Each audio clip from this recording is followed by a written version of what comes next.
paling sering terjadi juga yang gue lihat di anak muda yang lulus kuliah adalah berpikir mungkin gue bisa instan kayaknya. Mungkin loh, gue itu gak usah kerjaan, gue cukup melakukan ini, seumur hidup gue gak usah kerjaan. Medsos itu semuanya isinya itu bisa dibilang itu sudah dipermak. Iya sih, kayak terlihatnya gampang, mudah, gampang gitu. Dan kita ngomong live TikTok, semua orang bilang bisa sukses dari live TikTok. Yang kita lihat siapa? Louis Scarlett, Kochun, semua yang sukses. Pernah gak kalian lihat yang live TikTok yang dia cuma 3 orang, 4 orang? Hai guys, welcome back to channel kami Hubungan Manusia dengan gue Desmond. Dengan saya Hartono. Kita aja kosong nih, sempat gak upload nih karena lagi sama-sama sibuk ya, jadi gak sempat bikin nih. Tapi ini kita baru lagi waktu lagi buat bikin. Nah jadi topik kali ini sebenarnya berangkat dari banyak pertanyaan yang pas Hartono nge-live nih kemarin ya di Instagram. Jadi kita pengen bahas topik ini. Jadi ini mungkin pertanyaan banyak orang lah. Dan pas kita muda kita juga merasa seperti merasa lah relate banget gitu. Jadi kita itu banyak bertanya gimana sih caranya sukses. Iya. Pasti kita ada pengen cepat, lalu juga pengen financial freedom, pengen jalan-jalan, pengen punya duit banyak, pengen secepat mungkin gitu loh.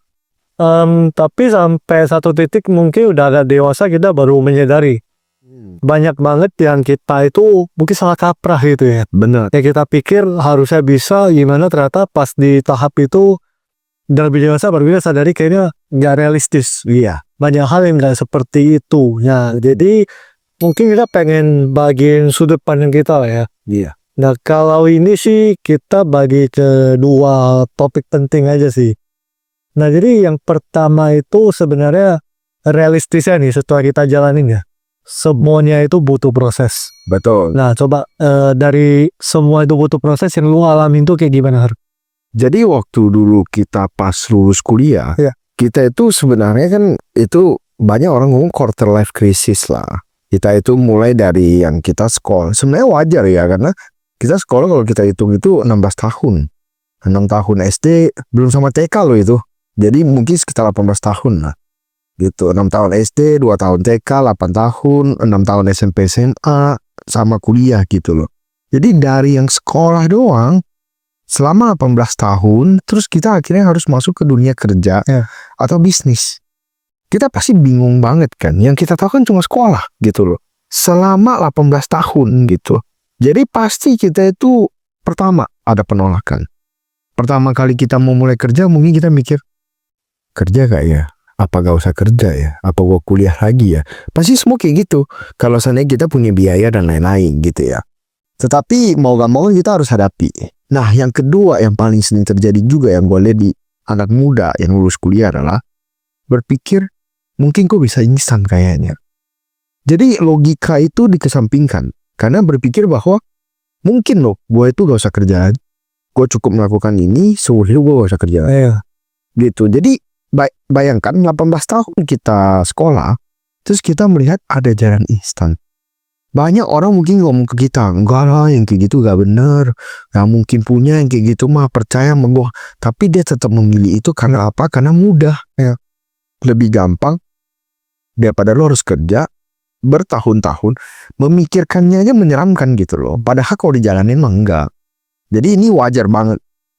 Wajar banget kita mengalami itu pada saat kita lulus karena kita itu udah terlalu terbiasa dalam sekolah. Jadi waktu kita mau kerja atau apa kita, dan yang lebih kacaunya lagi di zaman 2024 ini yang bentar lagi 2025 ya.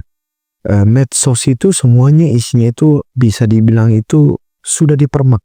Iya sih, kayak terlihatnya gampang, mudah, gampang gitu. Betul. Bisa gitu. Contoh ya, kita ambil contoh. Kita ngomong live TikTok. Semua orang bilang bisa sukses dari live TikTok. Yang kita lihat siapa? Louis Scarlett, Kochun, semua yang sukses. Pernah gak kalian lihat yang live TikTok yang dia cuma 3 orang, 4 orang? Jarang kan kita jadi sorotan, bener gak? Tapi kalau kita mau realistis mungkin aja itu terjadi. Nah tetapi karena kita melihat bahwa live TikTok itu yang sukses doang, jadi kita lupa belajar bahwa kalau gagal bagaimana. Sehingga banyak orang mulai coba live TikTok, sehari 2 hari berhenti. Karena dipikir, wah yang lihat cuma 3 orang. 5 orang nggak usah live lah, gitu loh. Jadi maksudnya kita itu terlalu fokus terhadap hal yang sudah dipermak gitu, dan sekelompok orang kita jadikan sebuah patokan, padahal nggak bisa. Begitu juga orang bilang trading, mon. Trading ini kan semi judi doang sebenarnya. Tapi kalau di Instagram ngomong trading judi, waduh itu bisa langsung diserang buzzer semuanya gitu loh. Pasti dianggap trading itu investasi. Ya kira-kira kayak gitu lah ya. Ya, jadi pada dasarnya sebenarnya yang pertama itu kita pengen sampaikan kalau sukses usia muda ini mungkin banget, tapi realitanya itu butuh proses. Nggak sesimpel yang kita lihat di online, di internet, ataupun ya justru pas zaman kita juga sebenarnya internet belum begitu kenceng. Tapi ya kita juga pemikirannya sama kok, pengen cepat, pengen cari yang mudah, pengen gampang. Tapi realitanya pas kita udah di usia sekarang, kita melihat ke belakang, ya kita banyak yang apa ya bahasanya, kayak kena iming-iming juga lah ya, pengen cepet aja gitu, padahal realitanya enggak sih. Oke, itu yang pertama. Nah, jadi yang kedua ini kalau gue bisa simpulin dari perjalanan lah ya, dari melihat teman, melihat diri sendiri, orang sukses atau ya sukses ini juga definisinya luas ya. Tapi misal Tira bilang rezekinya dipermudah gitu ya. Iya. Itu tuh ada alasannya. Nah, Jadi ada sebab yang bikin seseorang itu tuh ya dia bisa di kondisi itu. Jadi nggak maksudnya serta-merta ya serta-merta. Kalau gue flashback sedikit, dulu tuh ada harapan kayak berharap body beruntung gitu.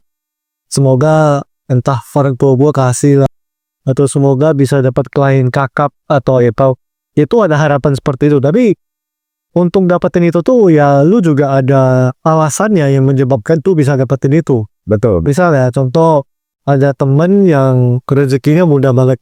Mungkin ya karena dia dari dulu skill bergaul dia itu memang bagus. Betul. Jadi kemudahan dia dalam dapat klien itu lebih bagus dibanding kita. Itu satu. Atau bisa juga kebetulan dia ini mulainya dari usia yang muda banget. Udah berusaha, berupaya, udah bikin usaha coba sana sini. Akhirnya di usia agak muda dia udah berhasil. Betul. Jadi sebenarnya apapun yang sekarang kondisi kita itu tuh ya ada alasannya. Ada sebab yang menyebabkan akibatnya seperti ini sekarang. Betul. Jadi menurut saya itu kita harus fokus ke sebabnya. Betul. Misalnya teman-teman pengen hasil apa ya fokus dulu ke sebabnya, daripada sibuk mikirin hasilnya doang. Ya mending mikirin daripada mikirin beli rumahnya, mending mikirin dulu gimana strategi kembali bisnis kalian. Nanti ya rumahnya akan dapat. Ya menurut saya seperti itu sih. Dulu gimana soal semuanya itu ya sebenarnya ada alasannya gitu, nggak serta-merta. Nah, sebenarnya ya, kalau gue melihat ya, jadi banyak faktor. Memang benar kata Lumon. Faktor itu terlalu banyak, sehingga orang itu kadang-kadang itu bisa timbul rasa iri. Karena mereka nggak lihat semua faktor lainnya. Iya, betul. Yang mereka lihat satu sisi doang. Kayak contoh, seseorang nih, dia katakan dia gampang dalam bergaul. Orang sering, maksudnya kayak sering ajak dia hangout lah. Kalau kita lihat secara sekilas, ini karena orangnya penjilat atau apa semacam. Mungkin karena dia memang lebih berusaha juga. Mungkin dia lebih berusaha menyesuaikan diri apa segala macam sehingga dia jadinya disukai banyak orang. Iya. Gitu. Jadi kita nggak bisa ngomong bahwa itu orang nih begitu kerja langsung jilatin bos, langsung naik jadi itu. Yang menjilat itu kan juga sebuah skill. Gimana caranya lu bisa disukai atasan lu? Itu kan sebuah skill yang bagus sebenarnya. Kalau lu jago banget tapi atasan lu gak suka sama lu jadi atasan, lu mau gak promotin orang ini jadi orang di samping lu? Kan gak mau. Tentu ya. Lu jago tapi ngomongnya bikin orang kesel terus. Ya lu ngapain lu taruh dia satu role sama lu, bener gak? Maksudnya banyak faktor. Tetapi ada satu hal yang susah diterima oleh anak muda, tapi menurut gua ini nilai plus, yaitu lu itu rela gak mengerjakan sesuatu yang gak ada hasilnya tetapi bagus, dan lu sabar melakukannya. Kita ambil contoh.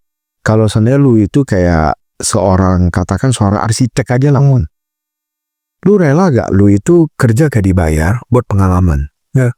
Dimana lu itu belajar, bikin, gak dibayar loh. Tapi dapat pelajaran, dapat pengalaman. Sampai suatu hari orang baru mahal banget untuk pekerjaan lu. Atau enggak kedua lah, kayak seandainya kayak orang yang sering kasih orang nasihat, yang tempat orang curhat, lu rela gak setiap kali orang curhat lu dengerin, lu apa, sampai suatu hari akhirnya lu dibayar. Sampai lu tuh paham banget. Iya, sifat manusia. Iya, lu manusia banget, akhirnya lu bisa kasih advice yang pas. Betul. Sampai lu yang awalnya lu kasih gratis, bahkan orang mau bayar pun belum tentu bisa. Maksudnya seperti itu. Ada tahapannya gitu. Bener. Gue pernah dulu ada satu case ya. Jadi dulu itu semacam gue itu masih sales lah ya, baru awal sales ya. Jadi ada salah satu kerabat gue itu, dia itu kartunya itu hilang. Jadi untuk bikin kartu itu agak ribet, harus minta surat kehilangan kepolisian. Akhirnya gue pergi ke polisi mintain tuh, mewakili kerabat saya. Jadi gue mintain, kan harus ditandatangan kerabat saya. Gue bawa tanda tangan kerabat saya, baru gue bawa ke kantor polisi untuk dicap. Seperti itu. Jadi ribet banget. Jadi kerabat saya bilang, kena berapa duit? Gue bilang, enggak kena biaya kok, aman. Gitu kan. Dia bilang, wah kamu gak kena biaya, udah capek ngongkosin gitu ya, gak kena biaya lagi gimana gitu kan. Waktu itu sebenarnya kena 25.000 biaya pergantian kartu. Tapi gue bilang, enggak kena biaya kok gitu. Nah, setelah dari itu, tanpa gue sadari ya, ternyata dia ngomong, besokannya tuh, sehari 2 hari kemudian, dia telepon gue, dia bilang, si itu istri saya sama anak saya pengen beli produk kamu nih, gitu. Coba kamu tawarin ya, cuman belum tentu mereka mau. Gitu ngomongnya. Jadi gue dateng, pas gue dateng kan ketemu nih, gue ngobrol kan, gue bilang kata paman mau beli produk aku ya.